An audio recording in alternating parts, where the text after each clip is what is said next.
আসসালামু আলাইকুম। জেনারেল ইকবাল করিম ভূঁইয়া, সাবেক সেনাপ্রধান, সাম্প্রতিক সময়ে বেশ আলোচিত একটি নাম। বৈষম্যবিরোধী ছাত্র আন্দোলন থেকে এক দফা আন্দোলন, শেখ হাসিনার পতন, তারপর যে অন্তর্বর্তী সরকার, আলোচনায় এসেছিল তার নামটিও প্রধান উপদেষ্টা হিসেবে। ডক্টর মোহাম্মদ ইউনূসের পাশাপাশি তার নামটিও আলোচনায় বেশ জোরালো সহকারে আসছিল যে তিনিও প্রধান উপদেষ্টা হতে পারেন, তবে হননি। বৈষম্যবিরোধী ছাত্র আন্দোলনের সময় তার অন্যরকম একটি ভূমিকা ছিল। ফেসবুক প্রোফাইল তিনি লাল করলেন, তাকে দেখে অনেকে উৎসাহিত হলেন এবং সেই জায়গা থেকে ছাত্রদের প্রতি বা শেখ হাসিনার সরকারের বিরুদ্ধে তার একটি শক্ত অবস্থান ছিল, এটি মোটামুটি পরিষ্কার হয়েছে। এবং যখন প্রধান উপদেষ্টা হিসেবে তাকে পাওয়া গেল না, শোনা যাচ্ছিল যে তিনি নতুন একটি দল করবেন সাবেক সামরিক কর্মকর্তাদের নিয়ে। সেটিও আপাতত আর তেমন হালে পানি পায়নি। আবার নতুন করে হঠাৎ করে বুধবার বেশ জোরে সোরে তার নামটি উচ্চারিত হতে থাকলো বিশেষ একটি কারণে। সেটি হচ্ছে যে উপদেষ্টা পরিষদে নতুন ৮ জনকে নিয়োগ দেওয়া হচ্ছে, তার মধ্যে দ্বিতীয় জনের তালিকায় তার নাম। যে ৮ জনের নাম ছিল মোহাম্মদ ইমরান আলী, ইকবাল করিম ভূঁইয়া, মোহাম্মদ সেলিম হায়দার, মোহাম্মদ জসিমউদ্দিন ভূঁইয়া, মোহাম্মদ শামসুন নাহার, এরকম ৮ জনের নাম। যদিও পরবর্তীতে এই বিষয়টি যখন চারিদিকে ভাইরাল হয়ে উঠল এই বিষয়টি, তখন প্রধান উপদেষ্টার প্রেস সচিব মিস্টার শফিকুল আলম তিনি সাংবাদিক সম্মেলনের মাধ্যমে জানালেন যে বিষয়টি পুরোপুরি ভুয়া, বানোয়াট। তাহলে কেন ইকবাল করিম ভূঁইয়া বারবার এতটা আলোচনায় আসছেন? এবং বারবার আলোচনা আসার কারণ তিনি নিজেও, যেমন তিনি তার ফেসবুক প্রোফাইল লাল করলেন বৈষম্যবিরোধী ছাত্র আন্দোলনের সময়, তিনি তার ফেসবুকে নিয়মিত লেখালেখি করে যাচ্ছেন নানান ইস্যুতে। গণবিদ্রোহ, গণবিপ্লব, সামরিক কু, পাল্টা কু, সেনা বিদ্রোহ, নানান ইস্যুতে তিনি নিয়মিত লিখে যাচ্ছেন, যেগুলো নিয়ে বিভিন্ন গণমাধ্যমে নিউজও হয়েছে। এবং মাত্র কয়েকদিন আগে আবার তিনি ধারাবাহিকভাবে সামরিক ইস্যুতে নিয়মিত লিখে যাচ্ছেন, যার সর্বশেষ স্ট্যাটাস এই বিষয়ে তার অংশবিশেষ একটু আপনাদেরকে জানাতে চাই বা শোনাতে চাই। বাংলাদেশের সেনাবাহিনীর উপরে ভারতের একটি প্রচ্ছন্ন প্রভাব রয়েছে, কিংবা ভারতীয় গোয়েন্দা সংস্থা রয়ের প্রভাব রয়েছে, এরকম একটি গুঞ্জন শোনা যায় বিভিন্ন সময়। সত্যতা কিংবা মিথ্যা বা গুজব যাই হোক না কেন, এটি শোনা যায়। সেই জায়গা থেকে তিনি নিজে দাঁড় করিয়েছেন যে তাকেও নাকি রয়ের পরামর্শে, ভারতের যে গোয়েন্দা সংস্থা রয়ের পরামর্শে বা নির্দেশে তাকেও সেনাপ্রধান করা হয়েছিল।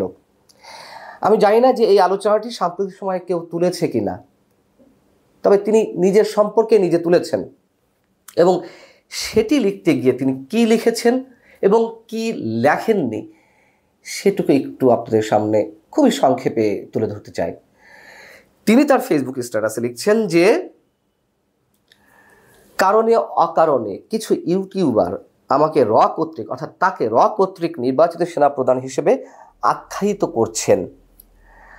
তিনি তখন বলছেন, তাহলে ইন্ডিয়ার পরামর্শে গঠিত শেখ মুজিবুর রহমানের বাকশালে তখনকার সেনাপ্রধান মেজর জেনারেল শফিউল্লাহ এবং উপসেনাপ্রধান মেজর জেনারেল জিয়াউর রহমানের গুরুত্বপূর্ণ সদস্য হওয়ার তাৎপর্য কী? ওনারা কি ইন্ডিয়ার এজেন্ট ছিলেন? একদলীয় স্বৈরশাসন বাকশাল কায়েমের পরে এই দুই মরহুম জেনারেল চুপচাপ বসেছিলেন কেন? বলেন দেখি, তারা কেউ সংবিধান লঙ্ঘন করে সামরিক হস্তক্ষেপ করেননি কেন? তাহলে তো পাল্টা প্রশ্ন করতে হয়। জেনারেল ইকবাল করিম ভূঁইয়া ফেসবুক প্রোফাইল লাল করলেন, বৈষম্যবিরোধী ছাত্র আন্দোলনের প্রতি তিনি তার একাত্মতা প্রকাশ করলেন, তাহলে তিনিও তো ফ্যাসিস্ট সরকারের সময় সেনাপ্রধান হয়েছিলেন।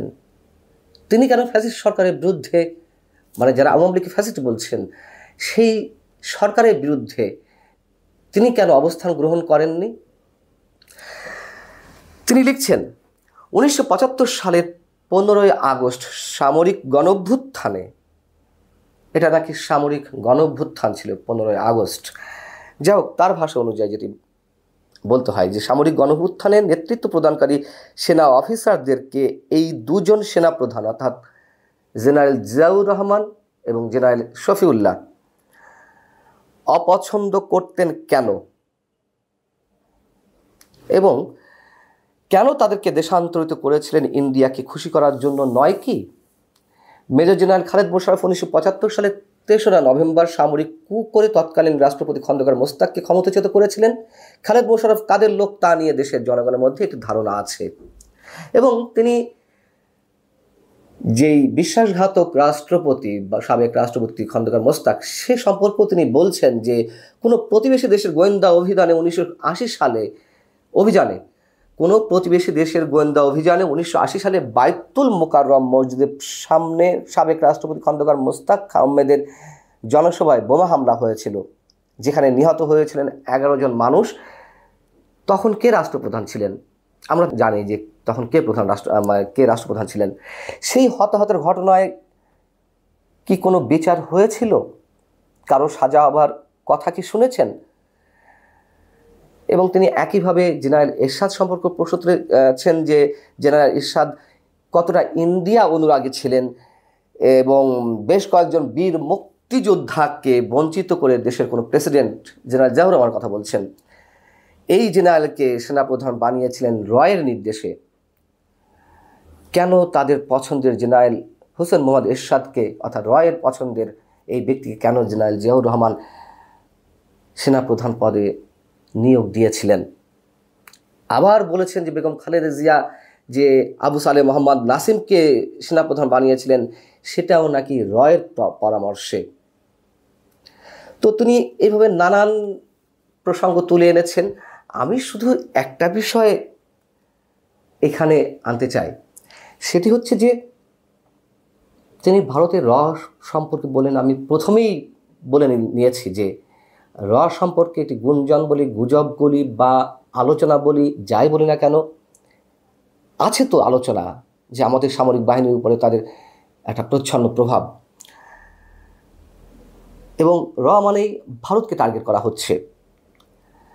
সাম্প্রতিক সময়ে পাকিস্তানের যে একটি প্রচ্ছন্ন প্রভাব, মুক্তিযুদ্ধের স্মৃতিচিহ্ন মুছে ফেলার একটা প্রাণান্তকর চেষ্টা, পাকিস্তানের সামরিক গোয়েন্দা সংস্থা ISI এর যে প্রভাব, সে সম্পর্কে জেনারেল ইকবাল করিম ভূঁইয়া কি কোনো টু শব্দটি করেছেন, কোনো প্রতিবাদে জানিয়েছেন? তিনি যে বারবার কথায় বীর মুক্তিযোদ্ধা শব্দগুলো আনছেন, সেই মুক্তিযোদ্ধাদেরকে কতটা অপমানিত, কতটা অবমাননা করা হচ্ছে, সে প্রসঙ্গে কোনো প্রশ্ন তুলেছেন তার ফেসবুক স্ট্যাটাসে? আমার দেখা মতে তিনি তোলেননি, আমার যদি ভুল না হয়ে থাকে। এবং তার সম্পর্কে আরেকটি যে গুঞ্জন এরই মধ্যে ছড়িয়েছে, সেনাবাহিনীতে নাকি অনেকে নজরদারিতে আছেন, পাকিস্তানের অনুসারী বা পাকিস্তানের এজেন্ডা বাস্তবায়নকারীদের মধ্যে যারা নজরদারিতে রয়েছেন, এখন শোনা যাচ্ছে। কতটা সত্য না কতটা রিউমার, এগুলা পরের বিষয়, কিন্তু শোনা তো যাচ্ছে। এবং এটিও শোনা যাচ্ছে ইকবাল করিম ভূঁইয়া তিনি নিজেও নজরদারিতে রয়েছেন।